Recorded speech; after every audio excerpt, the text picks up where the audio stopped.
Hello, Hi! Welcome to Teduh Special Christmas. a tender comprehensive talk with our inspiring speaker. I'm Erika Astrid. And it's me, Giovanni Tirza, will accompany you on a magical ride to get to know Christmas.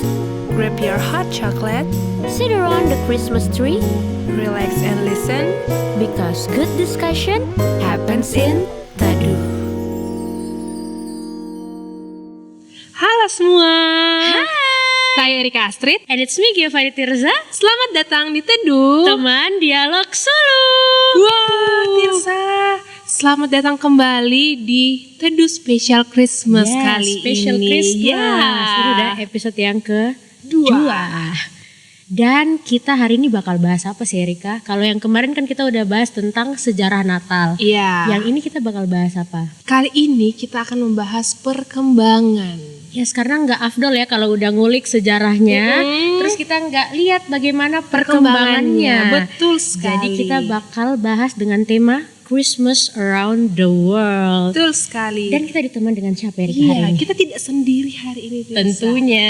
Teman-teman semua bisa lihat di samping kami ada Pastor Yohanes. Selamat datang, Pastor. Apa kabar?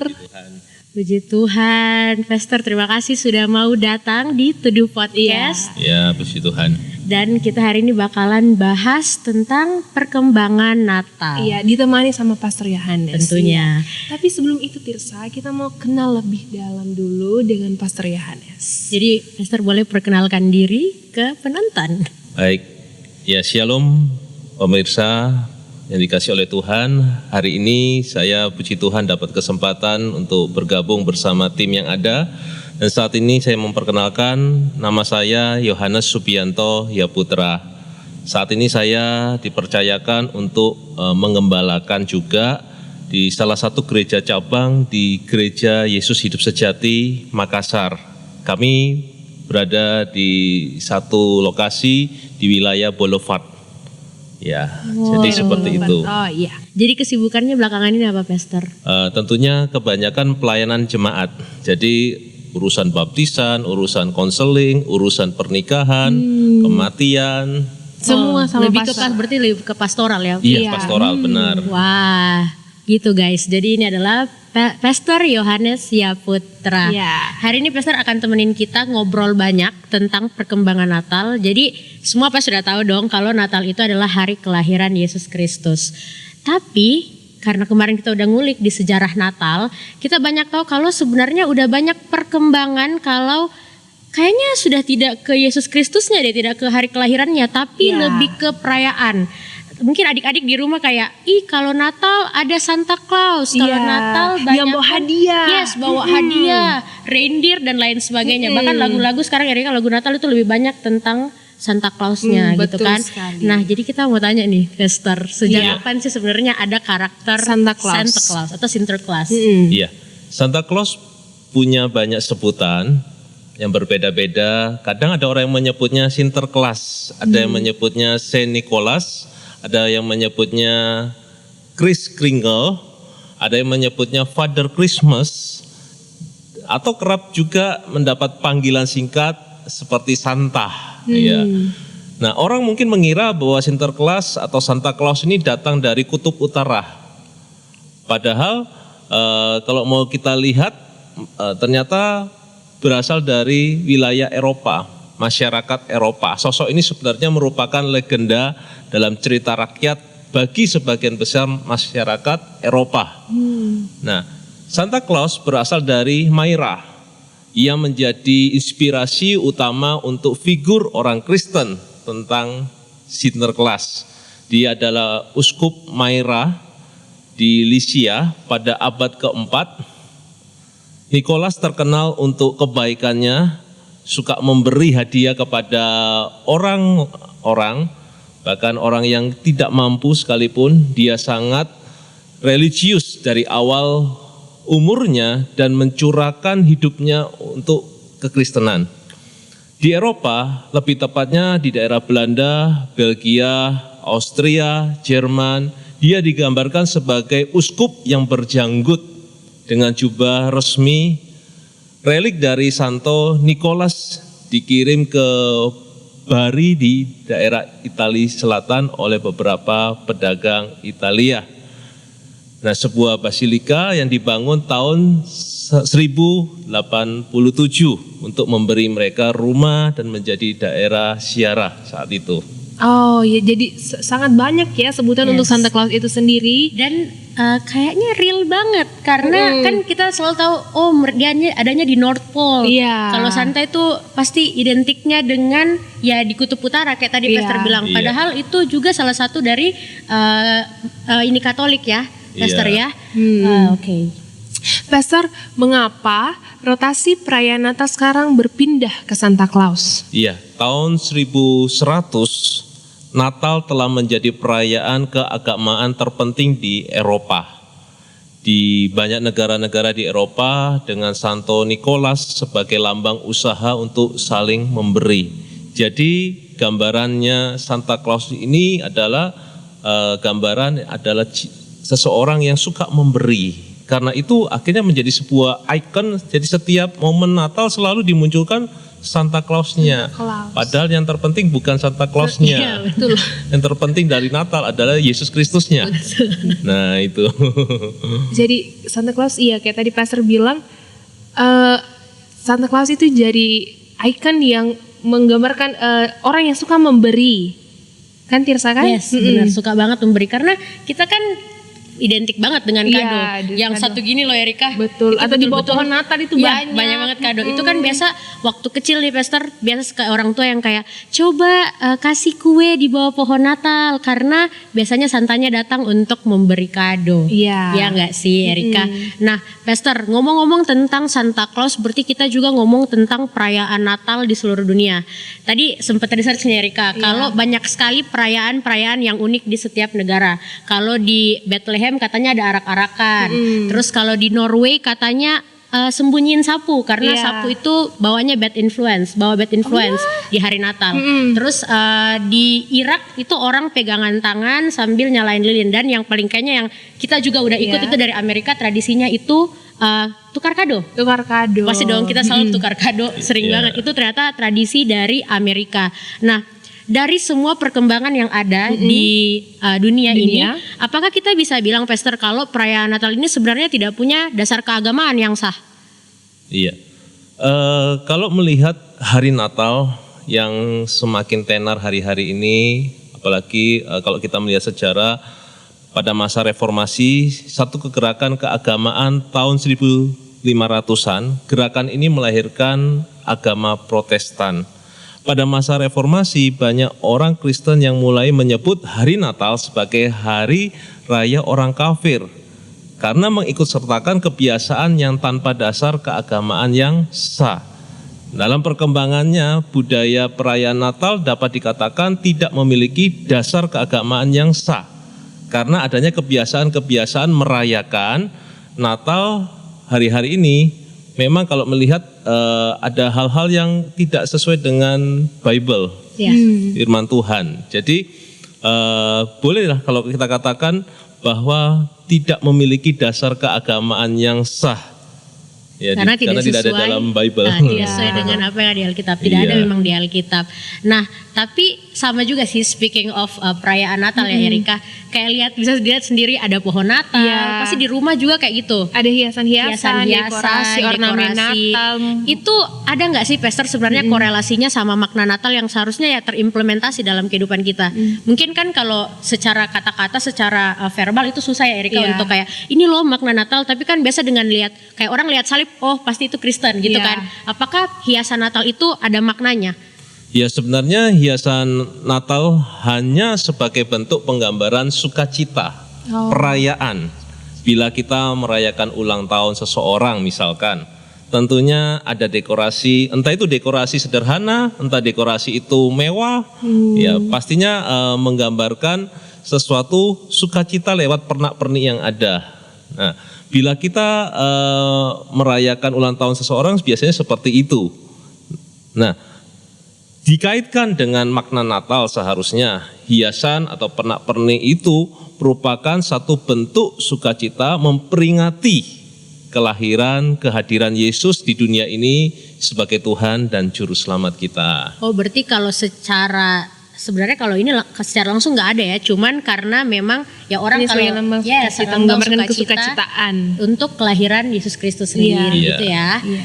Pastor Tirsa berbicara tadi tentang makna Natal dan ornamen-ornamen.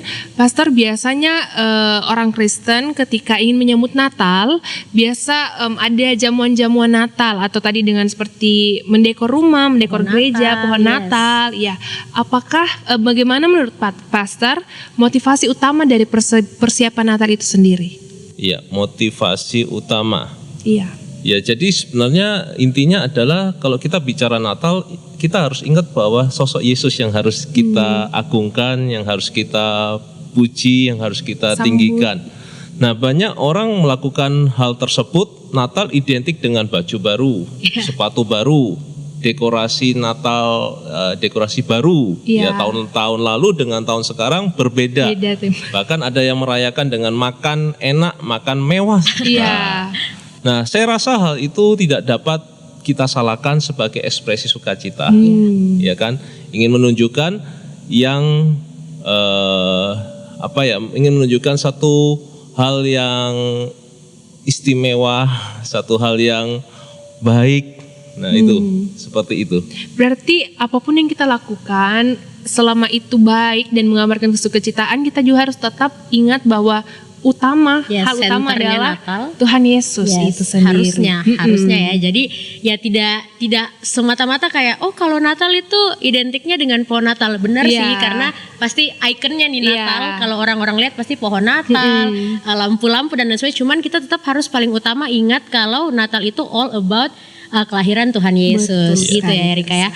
Nah, tadi Erika dan Pastor sudah sempat singgung sedikit masalah kalau di Natal itu orang identiknya dengan baju baru, dengan sepatu baru, dan tadi saya sudah bilang masalah tukar kado. Nah, tradisi yang ada, budaya gift giving itu buat Natal jadinya kayak glamorous. Jadi ya sudah, orang Natal itu kayaknya wow banget. Iya. Padahal harusnya kita balik lagi kalau Natal itu sederhana seperti Sederhana, Tuhan Yesus itu iya. kan lahirnya di palungan yang menggambarkan kesederhanaan. Sering banget kita dengar di khotbah Natal. Nah, Pastor melihat perkembangan yang ada dan tradisi yang ada, sebenarnya di mana sih letak kesederhanaan perayaan Natal di masa ini? Ya, letak kesederhanaannya adalah kembali kepada pribadi masing-masing ya. Sebenarnya jadi kalau melihat kesederhanaan, harusnya untuk merayakan sesuatu itu memang harus wow gitu ya, wow, istimewa, dengan pernak-pernik yang luar biasa. Tetapi kalau kita melihat Yesus, ya kita melihat Yesus ini sosok yang sederhana. Benar. Ya, jadi harusnya kita memang melihat bahwa fokus utama daripada Natal itu sendiri harusnya adalah bagaimana kita melihat sosok Yesus yang sederhana. Nah, Yesus datang, kita tahu sendiri Yesus datang di kandang domba yang sederhana. Bahkan mana ada sih bayi sekarang lahir di kandang gitu kan, nggak ada ya. Yang ada di rumah sakit lah, ya di tempat-tempat yang bagus lah rata-rata, ya kan. Tapi Yesus menunjukkan kesederhanaan. Bagaimana dia Tuhan yang istimewa, dia raja di atas segala raja, datang ke dunia ini melepaskan atribut kemewahannya sebagai raja, mengambil posisi sederhana. Harusnya loh kita belajar dari Yesus melalui kesederhanaan itu. Nah, jadi di sini kita bisa melihat bahwa Yesus sendiri yang sederhana. Harusnya kita bisa merayakan yang sederhana juga. Tetapi ya wajarlah kalau masih melihat sebuah perayaan itu dengan sukacita, dengan tampilan-tampilan yang wow gitu ya.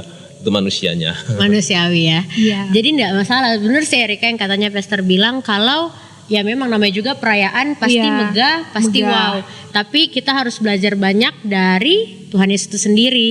Karena Tuhan Yesus yang mengajarkan kita bahwa segala hal itu sederhana. Gitu. Nah, ini kita kan kayak kesannya ya, Pastor, kalau Iya. dengan semua hal yang ada, tradisi Dengan yang perkembangan ada, yang ada. perkembangan yang ada, kayak tadi kan orang lebih ke Santa Claus-nya, Iya. lebih ke Hadiah. hadiahnya, lebih ke semuanya Barang yang baru. mewah gitu kan. Nah, apakah dari sini kita bisa ambil kesimpulan kalau orang-orang tuh mulai merupakan arti Natal yang sebenarnya? Iya, memang kalau kita melihat kenyataannya seperti itu ya. Yang dipikirin kalau setiap bulan Desember adalah ya kita siap-siap ini dekorasi rumah, ya kan. Kita siap-siap ini bikin kue atau mau beli kue. Kita siap-siap apalagi bikin pohon Natal, merakit pohon Natal sendiri. Iya. Ada yang berkata seperti itu. Tapi pada intinya sebenarnya motivasi utama ya esensi daripada Natal itu sendiri adalah bagaimana kita ini adalah fokusnya ke Yesus, sekali lagi seperti itu. Ya, fokusnya adalah kepada Yesus. Jadi makna Natal itu sendiri adalah sebenarnya kita mengingat bagaimana Yesus pernah datang, pernah lahir, pernah bertumbuh dan dia melayani umat manusia, jiwa-jiwa, dan tentunya dia juga bahkan sampai mati ya, sampai mati, dan puji Tuhan, Tuhan Yesus kita bangkit. Kalau kita melihat bahwa Tuhan Yesus gak bangkit, wah sia-sia kepercayaan kita, iman kita. Tapi puji Tuhan dia bangkit sehingga dia pun menyatakan kemuliaannya bagi kita semua bahwa dia benar-benar Tuhan. Ya, dia bukan hanya sekedar manusia yang datang, bayi yang kita tahu kan Natal tuh selalu identik dengan Yesus itu seperti bayi, padahal Yesus bukan bayi lagi. Dia Tuhan yang luar biasa. Iya Tuhan. Nah, tadi kan Pastor sudah bilang soal makna Natal ya. Iya. Tapi buat Pastor pribadi, makna Natal itu apa? Ya, makna Natal buat saya secara pribadi ya, bagaimana kembali bahwa kita berfokuskan kepada Yesus. Ya, fokusnya kepada Yesus, melihat Yesus. Yesus pernah ada, Yesus pernah datang ke dunia ini untuk saya, untuk Tirsa, untuk Erika, ya untuk kita semua lah. Nah, harusnya kita memahami Natal itu adalah benar-benar adalah tentang satu kata, yaitu salvation, tentang keselamatan. Oke lah, manusianya berusaha untuk merayakan serba wow, istimewa dengan atribut yang istimewa, tetapi kita harus kembali bahwa Yesus pernah datang dan Yesus bukan bayi lagi. Dia datang sebagai Tuhan yang ingin menyelamatkan, dan bukan hanya ingin, sudah malahan. Ya, dia sudah mati di kayu salib dan dia berkata tetelestai, it is finished, dia sudah selesai. Sesungguhnya dosa kita sudah ditanggungnya dan kita yang percaya kepada Yesus dijamin keselamatan kita. Wah, Amin. sangat dalam, ya, Berarti Tirsa. ya Natal itu salvation guys. Iya. Karena harusnya sih orang-orang lihatnya kayak gitu Erika. Natal adalah hari raya yang kita menyambut Tuhan Iya. Yesus datang untuk menebus kita. Iya. Bener nggak? Iya Dan kan? itu sudah Tuhan sudah. Yesus lakukan dalam Sudah, kehidupan terima kita. kasih Tuhan Yesus. Iya. Iya. Jadi Tirsa, dari apa yang kita sudah bicarakan dengan pastor, perayaan Natal dari zaman ke zaman itu it's okay, tidak Yes. apa-apa. Kembali lagi karena itu adalah bentuk menggambarkan kesukacitaan, mengekspresikan kesukacitaan, kebahagiaan kita menyambut semuanya. Dan menurut saya juga Erika, bentuk perayaan di masing-masing negara itu justru buat kita lebih diverse. Iya. Dan lebih banyak insight gitu loh, kayaknya Natal kali ini kita bagus ambil dari Iya, Irak deh. iya. Kayaknya Natal kali ini kita bagusnya ambil dari Dari Bethlehem Jerman deh. deh. Sampai ada yang dari India katanya pohon Natalnya itu dari pohon mangga atau pohon pisang Erika. Wah, bayangkan aja. Sangat kreatif. Kreatif sekali. Iya. Jadi bayangkan kalau teman-teman di rumah tidak punya pohon Natal, tidak apa-apa, ada pohon pisang, gaspol pakai aja. Karena itu, tapi hati jangan salam dari Binjai. Karena bisa hancur pohon Natalnya.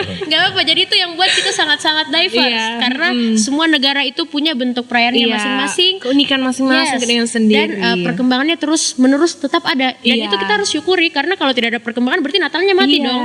Kalau karena ada perkembangan jadi kita selalu hidup dalam sukacita Natal. Tapi kembali lagi kita harus ingat makna Natal itu sendiri. Siapa yang paling fokus penting. utama kita saat Yes. perayaan Natal itu? Karena kembali lagi apapun perayaannya, bentuknya, perkembangannya, model apapun itu, kita harus tetap kembali ke esensi Natal yang paling utama, yaitu kelahiran Yesus Kristus sendiri. Dan dengan ada Yesus Kristus kayak tadi yang pastor sudah bilang, itu adalah jalan menuju penebusan dosa-dosa kita manusia. Jadi kelahiran itu sama kayak kita ada anggota keluarga baru tuh pasti kita sukacita, tapi pasti ada maksud dan tujuannya semua orang lahir dunia ini. Apalagi Tuhan Yesus Kristus dong, gitu ya Erika. Iya. Jadi kami sangat-sangat berterima kasih karena senang sekali sangat bisa tentu berdiskusi dengan pastor soal Ya, puji perkembangan Natal ini.